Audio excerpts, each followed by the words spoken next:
Look, I know what you're thinking. The title and thumbnail look hella clickbaity. Well, unfortunately for you Sukuna Glazers, with this video, what you see is what you get. The video was originally just going to focus on 1 or 2 times that Sukuna nearly got deleted from the series. However, after I started my research, I ended up with a huge handful of times that Sukuna nearly took an L but was bailed out either by luck or by Gege, or in some cases by his maid. Some of these examples will be based on hypotheticals and theory crafting, so it's okay if you disagree with some of them. But most of the things we're going to go through are just going to be pure facts, like undeniable hard truths that Sukuna is not actually an all-powerful god that we thought he was. In short, I've basically come to the conclusion that Sukuna is low-key a fraud. Due to the surprisingly high amount of times that Sukuna actually needed saving, this video is probably going to turn out a little bit longer than I originally expected. And for that reason, I'm going to stop the intro there and jump straight into looking at every time the King of Curses nearly took an L. Also, to keep it simple, I'm going to go through them chronologically. Anyway, enough yap, let's just lock the f in. The first example of Sukuna potentially losing is all the way back in chapter 9 when a 3-finger Sukuna fights Megumi Fushiguro. And I say fight, it was more like bullying, but whatever. Now, I will admit that this one is far from proven and very much depends on personal opinion. But for all we know, Sukuna got very lucky that Megumi decided against summoning Mahoraga. Realistically though, we'll probably never know who wins between 3-finger Sukuna and Mahoraga because we don't actually know the value of a Sukuna finger. If we go off the basic assumption that a finger increases cursed energy and cursed energy output, then yeah, I do believe 3-finger could have lost to Mahoraga here. I mean, even Sukuna was unsure whether he had enough strength at 3 fingers to one-shot him, because he does later say that losing was a real possibility if he fought Mahoraga back then. I'll leave it up to you to decide whether he could do it or not, because honestly no one can say for sure. However, as long as defeat remains a very real possibility, Sukuna should be very thankful that Megumi never finished that ritual. Also, please no one give me any shit about, oh, 3-finger Sukuna could easily blitz Megumi before he finished the ritual, because if you read the chapter, Sukuna was literally encouraging Megumi to finish it. Anyway, this one's pretty 50-50 compared to the rest, so I'm just gonna move on to the more interesting ones now, okay? For this next one, we're skipping all the way forward to when Sukuna takes over Megumi in chapter 213. And this one makes Sukuna look so f***ing bad because he nearly gets slammed 2 or 3 times in the space of 3 chapters. In fact, he was so desperate that he had to rely on his shitty GCSE drama lessons just to avoid Angel's Jacob's Ladder. Since he had just taken over Megumi, his control over the body was very weak and his output was limited to 10%, and this was something Sukuna did not expect to happen. For this reason, Angel decided Jacob's Ladder would be very effective against Sukuna, and it would even be survivable for Megumi. The first blast had Sukuna looking like Season 3 Armin, and the second would have ended JJK then and there. So how the f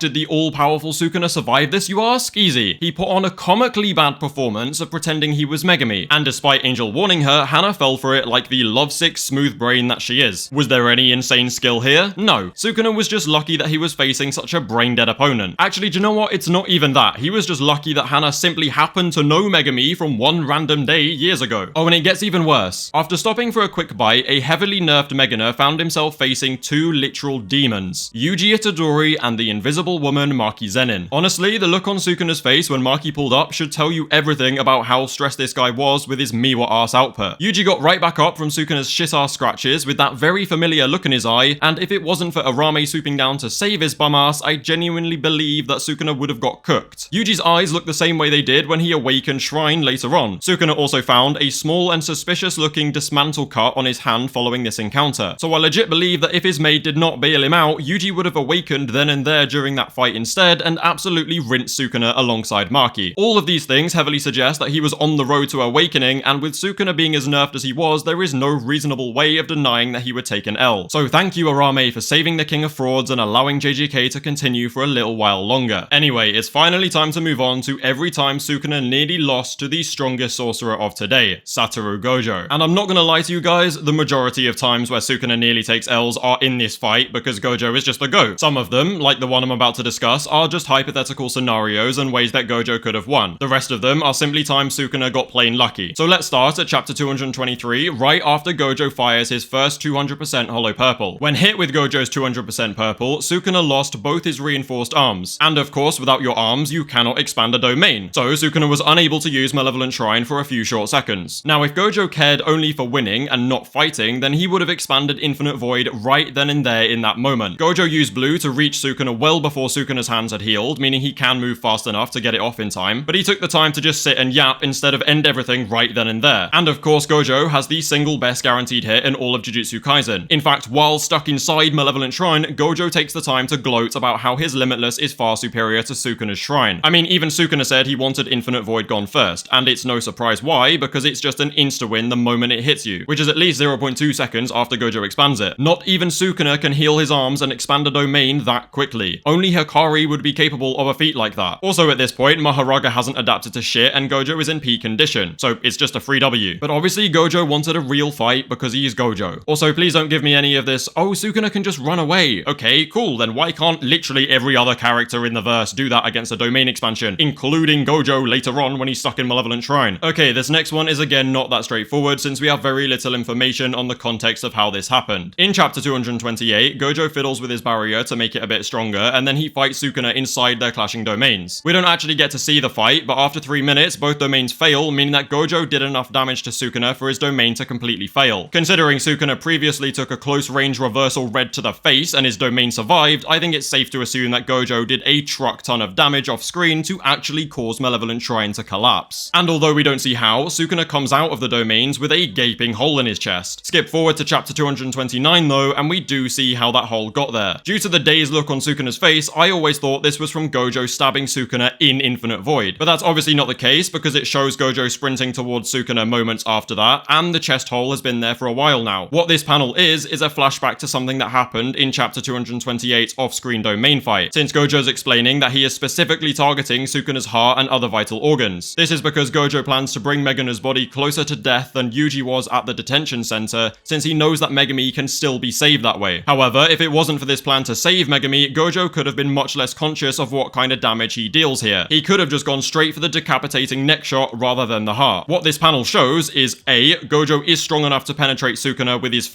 fingers, so durability is clearly not that much of a problem for him. And B, Sukuna looks surprised and not at all ready to counter Gojo's strike, meaning that a decapitation is a very real possibility. Don't worry guys, a full Gojo Glaze video is going to release very soon where I massively expand on this topic, but for this video I'm just going to move on to the next point because I think I've said everything I needed to. But for me, I think Sukuna should really appreciate how many times Megumi has saved his ass. Alright, I'm going to preface this next one by saying yes, I know this isn't Gojo's style, so it makes sense that he didn't do it, but my point is that he could have. Gojo heals his burnt out curse technique until he reaches his limit because he kept trying over and over again to beat Sukuna in a domain clash. But this was totally unnecessary. The first time Gojo gets stuck in Malevolent Shrine, he learns how to heal his curse technique, and then expands another domain. Before healing his burnt out curse technique, Gojo tries to run, but he has not got blue to give him crazy teleport speed, so Sukuna stops him. All Gojo needed to do after healing his curse technique is use blue to leave Malevolent Shrine. That's the point of Sukuna's escape vow. Opponents can escape. Well, no fucking shit.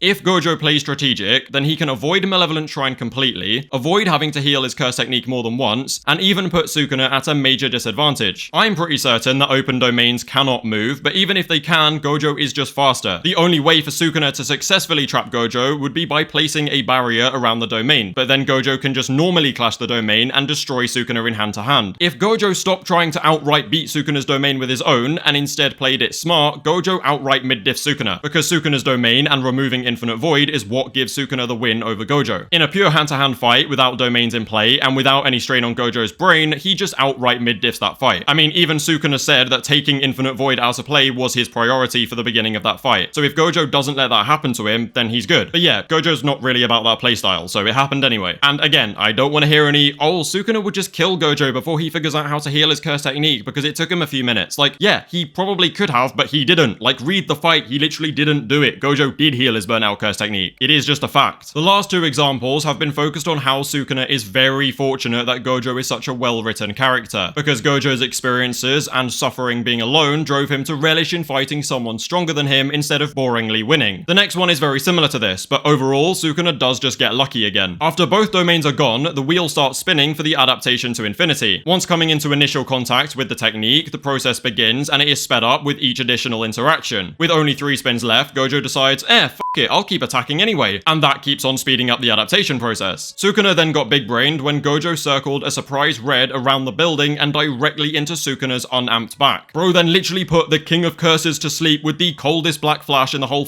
series. Luckily for Sukuna though, that was the final spin needed for the adaptation process to be completed, and Mahoraga was summoned just before Sukuna got tucked into bed. Obviously, neither Sukuna nor Gojo knew that Gojo was going to successfully knock his ass out. So hindsight is a wonderful thing because Gojo should have played more passive until he launched that red. But the point is, if it wasn't for Mummy Mahoraga finishing his adaptation edging at that exact moment, then Sukuna was just cooked. Okay, we're gonna move on to the final Gojo versus Sukuna example. How many have been caused by just Gojo now? Like 3? Well, this example is just 100% pure luck from Sukuna. Gojo is in the zone, his output is replenished, he's feeling good, and Sukuna, well, Sukuna not so much. The king outright confirms that he is so battered, even a normal output holo purple would most likely be fatal. So Sukuna proceeds with 2 goals in mind. A, preventing Gojo from charging a purple at all costs, and B, learn how to bypass infinity from Mahoraga. To be clear, Sukuna is not an actor. He is not faking it for the audience. He genuinely thinks a holo purple will prove fatal, he genuinely gets nervous when Gojo starts cooking, and he genuinely starts screaming for Mahoraga to save his ass once he clocks Gojo's plan. This is just a fact. Sukuna was nervous about holo purple killing him, but luckily for Sukuna, he was just dead wrong. He got hit by the purple and just barely survived. He very easily could have died right there, but he just got lucky. No strategy, no crazy technique, he just was fortunate to survive that holo purple. And I don't really know how you can argue against that given the fact that even Sukuna thought he was gonna die. Okay, this next one is probably the most obvious and undeniable case of Sukuna being saved by Megumi. First off, during Yuji and Yuta's fight, they would have focused on targeting Sukuna's face and vital organs as opposed to restraining him so that Yuji could try and save Megumi. I also think that if Maki actually fought alongside them in the domain, that they would actually have won since she can hold her own. Her presence is nearly untraceable, so putting her in the domain with 2 massively distracting presences like Yuta and Yuji is way better than taking a 1v1 where Sukuna can just focus on Maki. Also in Yuta's domain, Sukuna was limited to only 2 arms and was getting battered by the 3 people in there. Add 1 more person with the durability negating soul split katana and it's just an easy win. I mean, even with the plan they chose to go for, if it wasn't for trying to save Megumi, Maki would just straight up decapitate Sukuna right there. Like, this is just straight undeniable facts. There is no reason other than wanting to save Megumi to not just take his head clean off. This is not a skill thing. Sukuna is simply fortunate that they haven't decided to sacrifice Megumi yet. Also in chapter 255, Maki sneaks up behind Sukuna again and slices off his arm rather than his head. I did originally have a point about the anti-Sukuna squad jumping in with Gojo right after Sukuna loses Malevolent Shrine, but I had so much to say about that topic that I decided to just save it for a separate video. Now this video has been about close calls, but we cannot forget that Sukuna has already taken a huge L in the series. Bro was literally Kenjaku's submissive bitch for 1,000+ years. Best believe a vid is coming about that too. Okay, this video was actually a lot longer than I expected because Sukuna turned out to be way more of a fraud than I thought. For that reason, I think I'm just gonna end it here. Don't forget to like and sub, feel free to join my Discord, follow me on Twitter, links below, blah blah blah. Thank you guys for watching, and I'll see you soon for chapter 259 stuff.